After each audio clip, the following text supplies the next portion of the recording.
Маленького и худого щенка, перевязанного бинтами, женщина обнаружила в мусорке на улице. Малыш ел сосиску, которой его угостил кто-то из прохожих. Вот только человек не подумал снять с нее обертку, поэтому малыш жевал сосиску вместе с ней. Вид у собачки был очень несчастным. Казалось, на улице, с бинтами на неработающей лапке, он провел не один день.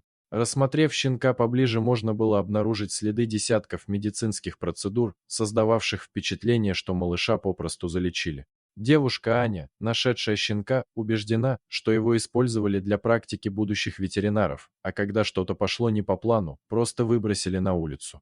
После того, как малышу сделали рентген, стало понятно, что девушка права, но даже опытные врачи не могли до конца понять, что и какими методами пытались вылечить у щенка.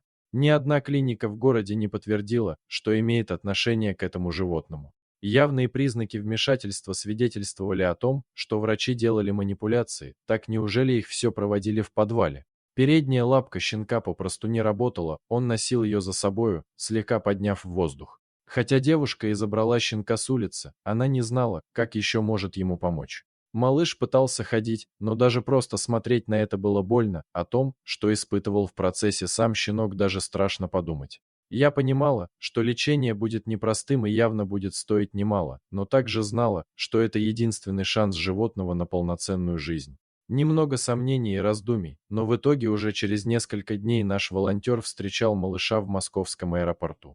Аня сделала все от нее зависящее, чтобы помочь малышу. Для начала она просто не прошла мимо. Пса мы назвали Лаки.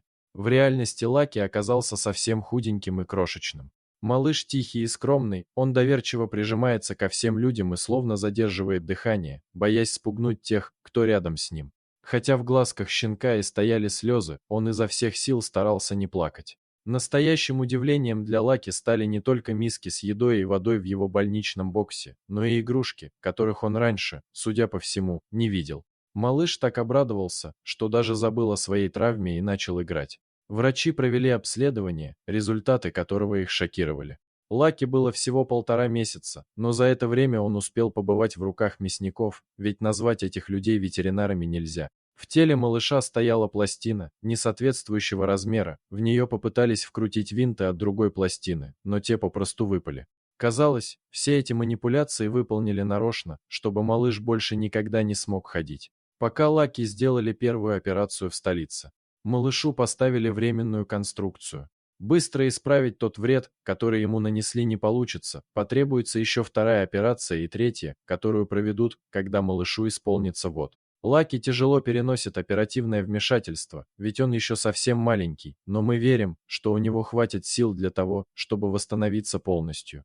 Дорогие зрители, если вам понравилась эта история, обязательно поставьте палец вверх и поделитесь этим рассказом со своими друзьями. Если вы впервые на этом канале и еще не подписаны на него, рекомендую подписаться прямо сейчас, чтобы не пропустить очередную захватывающую историю.